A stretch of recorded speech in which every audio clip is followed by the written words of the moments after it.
Ladies and gentlemen, is it really right for JB Muturi to be on the opposition, but still he is working with the government? Is it really right? So let's dive into our conversation today. My name is Sally Tatiana, and this is the Kenya Today TV. And my name is Ojuang Odero. Karibu. I'm very happy to be here. You have mentioned one of the most, how can I, is an immediate Attorney General, right? So when you talk about Justin Bidan Muturi, I always remember how he used to preside over parliament activities between 2013 to 2022. But away from that, you have asked our audience a very important question regarding how can he oppose the same administration at the same time he is still working with them, working with the government. Now, this is my honest opinion. I think JB Muturi should just resign and oppose the government when he's outside. But whatever happened to his son, it is not something that we can glorify. Abducting his son and keeping quiet for over 6 months, it is something that Kenyans cannot take for granted. There's something that he knows that we don't know, right? But opposing the same government that you are serving, it is not good. Allow me to give you just within 1 minute a simple history. This is, everybody knows this, it is a common history. In 1966, when the first Vice President of the Republic of Kenya, that is Jaramogi Oginga Odinga, realized that his service were no longer needed in President Kenyatta's government, that is the first Kenyatta, he decided to resign. He wrote a letter to the head of state that his services are no longer needed. He cannot continue to take taxpayers' money without a proper role in government, right? CSJB Muturi is a cabinet secretary in President William Ruto's administration. And there's no way you can convince me from where I sit that all is good in William Ruto's cabinet. Why do I say this? CS Aden Duale has come out to dare CSJB Muturi to resign. CS Soipantuya has come out and dared CSJB Muturi to resign. CS Opio Wandai, the same thing, right? Now, these are more than 3 cabinet secretaries who are working together with President William Ruto. Now, what will happen? There's what we call collective responsibility. Is it going to be achieved if CSJB Muturi will continue to serve as a cabinet secretary in President William Ruto's administration? When you see CS Aden Duale daring JB Muturi to resign, you must ask yourself 2 good questions. Number 1, is William Samoei Arap Ruto speaking? Or is it Aden Duale? My honest opinion, it is William Samoei Arap Ruto speaking, because Aden Duale is close to the head of state and there's nothing you can say. Definitely one day, CSJB Muturi will resign. Just before you ask me another question, on Daybreak on Citizen TV, one of those members of parliament by the name Nelson Koech, who is close to the head of state, said that in 1 week or 2 weeks' time, CSJB Muturi will be fired. So that tells you that it is true. President William Ruto and his close associate, I'm talking about political allies, they have made up their mind that CSJB Muturi must go. On the other hand, CSJB Muturi is trying to play politics. He is waiting for the day that President William Ruto will announce is that he has been fired or blah, blah, blah, blah, just to gain what we call in politics that sympathy, right? For example, if you fire him today, definitely he is going to join Rigathi Gachagua. And if he joins Rigathi Gachagua, it means now CSJ Muturi is now going to cement what is called the betrayal that Rigathi Gachagua has been talking about. Because right now, if we talk about abductions, if we talk about poor governance. It resonates with what Mount Kenya residents are talking about. They feel that their sons, JB Muturi, Rigathi Gachagua, have been betrayed by President William Samoei Arap Ruto. So the worst that can happen if CS JB Muturi is fired, the first thing will happen, he will get political sympathy from his own people. And remember, CS JB Muturi in 2022, he wanted to become, he wanted to be a presidential candidate, but he shared that ambition and decided to support President William Samoei Arap Ruto.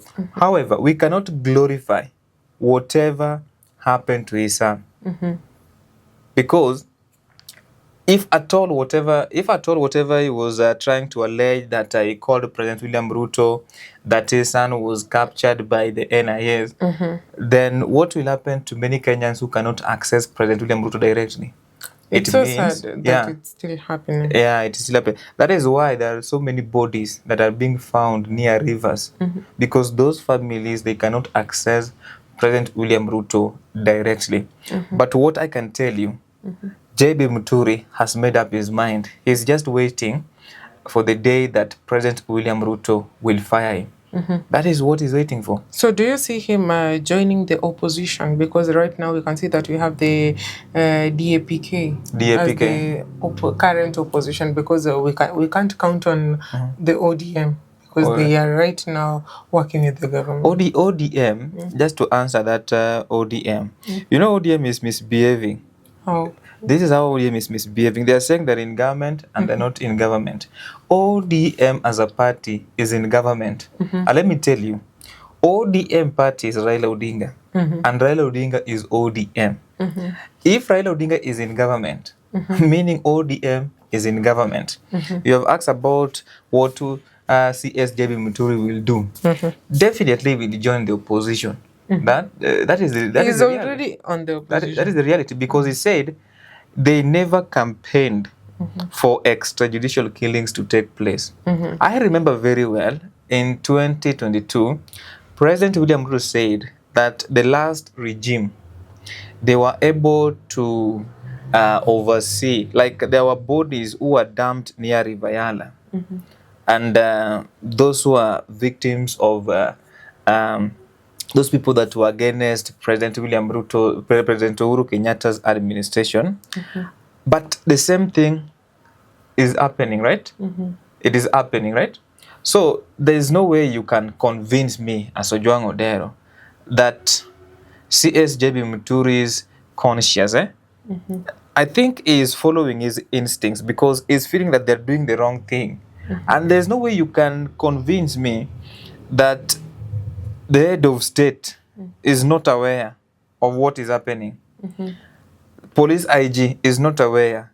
I don't know, DCI, the NIS, they are not aware of what is happening. And remember, before CS JB Muturi was appointed as a cabinet secretary in charge of the State Department of Public Service Delivery, he was an attorney general, right? Meaning he was sitting at the National Security Council. So he was part of that Security Council. So there's something that he knows. Yeah. But all in all, I am certain that before the end of this year, JB Muturi will be out of government and will be doing what so many people are saying online, the Lord's work. Okay. Yes. That's very nice. And before we wrap up, we can see that the possibility that JB Muturi is going to join the opposition are very high. Do you think he is going to be the suitable candidate to try and unseat the current president? No, it is still very early. I want to be honest, and I know this is not a popular opinion, but JB Muturi cannot unseat President William Ruto. Reason being? He can only support, there are rumors that he wants to become the governor of Embu. So definitely he's not going to run for presidency, right? But he can support any candidate who will try to compete against President William Samoei Arap Ruto. Right now we have the Itungati movement, right? And I dislike what is called Itungati movement, because if you let me give you a reason why I dislike Itungati movement. In my village, Kanyadiang, Nyakaia in Homa Bay County, if you tell them Itungati, they will start telling you that you are now speaking another language. I hope that Rigathi Gachagua will drop that tag called Itungati. Now, let me come back to the main point. I'm certain that Rigathi Gachagua, former vice president, actually that is the last vice president, Kalonzo Musyoka, Kijana Wamalwa, George Natembea, and Matiang'i and other political players. I hope before the end of next year, they will come up, they will settle down to one candidate, and they will tell us who is fit. Because let me tell you, katika dunia nzima, inakwanga tu ni farasi wawili. So definitely farasi mmoja tunajua saizi ni William Ruto. Huyo farasi mwingine ndio bado tunamtafuta. Rigathi Gachagua ni kama atavai. Okay. But I'm certain pia Kalonzo Musyoka atavai. Because no, Kalonzo must now vie because you can't support these people for the rest of your life. But do you think that he has the political muscles to unseat the current president? You know, Kalonzo Musyoka amazed me last weekend. He told William Ruto, mimi si kama Raila, umezoea kuiba kura zake. So wakati mwingine usema ati mtu ni mpole sana. By the way, that's deep. That's deep coming out from a man who has been silent. Alisema ukiiba nitaingia na Gen Z.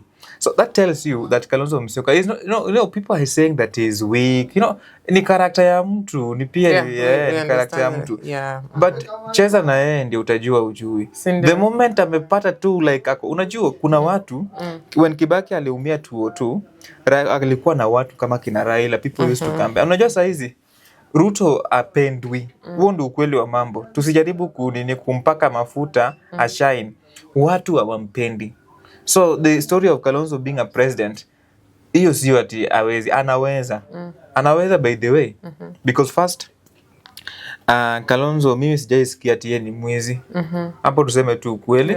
Kalonzo mimi sijawahi sikia ati ali... Of which he has a clean record. Yeah, that is the word I was looking for. He has got good track record. And akipata kura za Mlima Kenya, aongeze na zake. And the good thing I like about Kalonzo Musyoka, hata akipata hii kitu, I really doubt if mtu anaweza kuweka hostage kama ati Gachagua. Because akili yake waifikiriangi tu Ukambani region. Let me ask you. Amongst the candidates when you are DAPK, ni Kalonzo tu. Hata kabla umalize ni Kalonzo tu. Excuse me. Amongst them, who do you think, because we have Rigathi Gachagua and we have Justin Muturi from the gamer community, do you think that they have the capability to bring in the numbers from the mountain region? They have. Are you sure? I'm very sure. Are you sure Rigathi is able to bring in the numbers from the gamer community? There was Raila phobia in Mount Kenya region. That is what made it be a Raila phobia? I'm just trying to build a background for us to understand what is taking place. There was Raila phobia in Mount Kenya region, right? There were people who saw Raila Odinga as a political devil, right? Now, we have the Gema. Gema, initially it used to be... right now it is the Gikuyu, Embu, Meru, Embu, Gema, Meru, then now they have the Akamba. It is very easy for Mount Kenya people to vote for somebody from Kambani region, but they can't vote for someone from Luo Nyanza. That is now the reality, because politics is local. So if you are trying to say, you know, Kalonzo also built a very strong relationship when Rigathi Gachagua was being impeached. He ordered his political lieutenants in the National Assembly to protect Rigathi Gachagua, and they did. Despite the fact President William Ruto offered some cabinet secretary positions, they did not take those positions, right? So right now there is a good relationship. If those 6 million votes uongeze na 2 million votes, unajua hapo tuko 8 million votes, right? And the people from Kisii region, some of them are now thinking that it is time to support Dr. Fred Okengo Matiang'i. If they can support Dr. Fred Okengo Matiang'i, that means that Raila Odinga's votes that President William Ruto is hoping to inherit. They are no longer there, by the way. That is the reality. They're not intact. So toa Kisii. Alafu kuna Raila Odinga supporters. You have to understand. If Raila Odinga is not there, hawapigi kura. I can even tell you where I come from, the Luo Nyanza. Raila alishinda na kura ngapi? 200,000 votes. But wenye wako kupiga kura ni 700,000 votes. Voters wenye wako kupiga kura. So that tells you Kalonzo can be a president. He can be a president. You never know. Me, I never knew Ruto can be a president. Sikuambia tena. By the way, sikuwa yamini, sikujua. Because nilikuwa najua atapita na wapi. Let me give you a good example in Botswana. The current president is called President Duma Boko. Nobody knew President Duma Boko can become president. Alishinda President Masisi na mbali sana. Na huyo alikuwa incumbent. Unaelewa? So you never know. How about Senegal hapa? Nana alijua the opposition anaitwangaje? Nasa President Diomaye Faye, somebody like that, is the youngest president. Nobody knew how watu wangeweza kushinda the current administration at that particular time, whereby that administration, they had their own candidates, but aliweza kushindwa. So anything is possible. Remember, remember we are not living in 19th century, where you can just steal our votes and we are keeping quiet. So let me tell you, despite the fact that anasema ati mambo bado, it is not going to be a walk in the park for him in 2027. And if Rigathi Gachagua, Stephen Kalonzo Musyoka, Fred Okengo Matiang'i, and other political players come together and they settle for one candidate, it is going to be very powerful. It is going to be very powerful. Thank you very much for your time.